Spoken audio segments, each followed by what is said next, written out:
I got married in 2017. Bad 2017, you remember? After Banky disturbed my life, and I was like, okay, fine, let's marry. Yes. So we got married in 2017, and we had planned our lives out.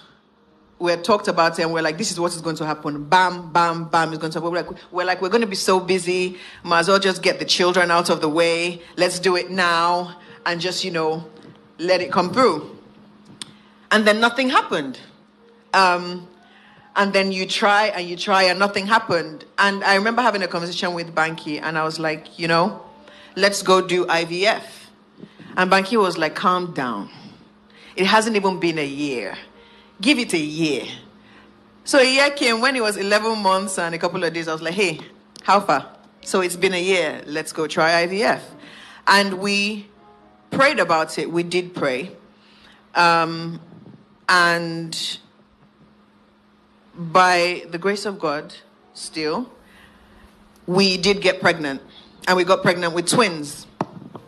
But before we touch on that, I want you, if I can ask you a question. Sure. So in that first year, talk to us about dealing with disappointment. Oh, right. Okay. Every month. Okay, so it was like a monthly disappointment. And anyone would tell you that when you want a child, even 1 month or 2 months seems like such a long time. Talk less of people that have waited for years and years. So it was constant disappointment. And trying to stay in the place of faith, and knowing that you serve a God that doesn't lie, and knowing that you serve a God that can do it. But for some reason, he's just really kind of slow, in your opinion. And it was really, really tough. And I'm really grateful for Banky because he always called me back. And also dealing with pressure that you put on yourself, and dealing with pressure that is external. We got pregnant with our son after 2.5 years, and I can tell you that every single day of those 2.5 years, someone trolled me. Every day. I couldn't have an opinion without someone saying, go and born. I couldn't say anything without someone saying, get out, go and have a child. You are barren. You did something with your womb. I heard all sorts. And every single time I heard that, I just went back to God and I said, Father, Lord, they know I serve you. So they are mocking you, not me. And I remember feeling like, I don't know why you're not coming through, because these people are watching. They know it's you I serve. I haven't done anything wrong. Why? Okay, and so we finally, at the end of the year, we said, okay, we found a good place that had a track record of success. Yeah. And we started the IVF process. Yes. So how was that? First of all, I'd like to give a huge shout out to every single woman that has gone through IVF. I know what you have gone through. I have veins in my hands that no longer work. They're so traumatized that you can't get blood out of them. IVF is a very, very tasking thing, emotionally, physically, on your body, mentally. It is very, very... We got pregnant. So we got pregnant, and we got pregnant with twins. And we had gone for the scans. We had seen the heartbeats. At this point, actually, very, very few people know when this happened. Every report that you have heard is a lie, because nobody knew when it happened. And we saw the heartbeats. Everything was okay. And then during a routine checkup, we went back to the hospital to have a scan. And I just saw the doctor's face. You know when a doctor, I don't know how to explain it. When something is wrong, sometimes you can tell. And she was scanning, and I was like, what's wrong? She was like, oh, nothing, I'm just, And then I looked at the nurse's face, and she looked a bit funny too. And I was like, what's wrong? She was like, Adesua, I'm looking for the heartbeat. And I said, for 2 of them? And she said, yes. And I'm actually not going to lie, I started laughing because it didn't make any sense to me. I was just like, what do you mean you can't find the heartbeats of both? And she said, yeah. So we... I went home. Banky wasn't home at the time. So I went home, and I remember being in our living room. When I was at the hospital, I actually laughed. I was like, God knows. God knows. Then when I got home, I literally collapsed on the floor and I wailed. Wailing is not the same thing as crying. Wailing is a deep groaning in your chest. It's like a knot that you can't. So we decided that over the weekend we were going to pray, because God is a God that cannot do. There's nothing he cannot do. Impossible is nothing with him. So we're going to go back on Tuesday or Monday, I forget now, for a scan, believing that God will come through.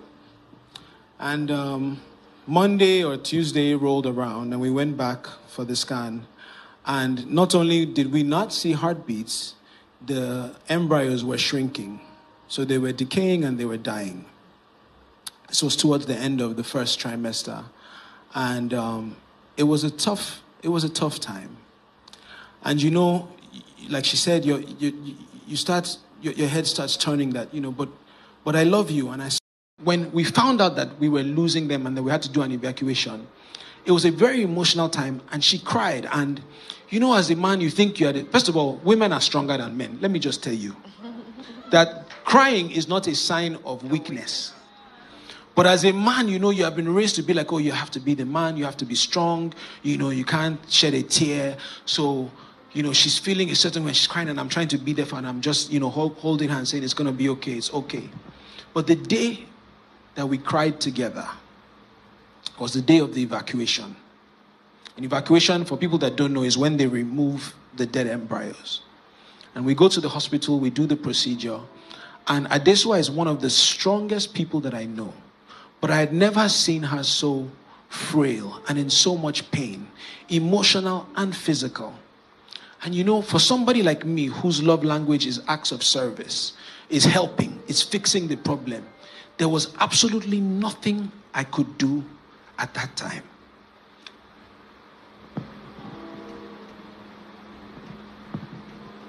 And we came home from the hospital, and I remember I led her up the stairs, and we got into the couch, and I held her in my arms, and we cried.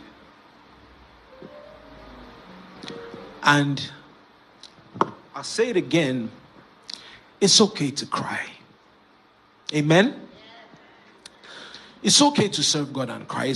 We did another round of IVF because we still had embryos. Mm-hmm. So this was our second try. There's a picture that circulates where I'm with tools, and it shows my belly a bit bloated.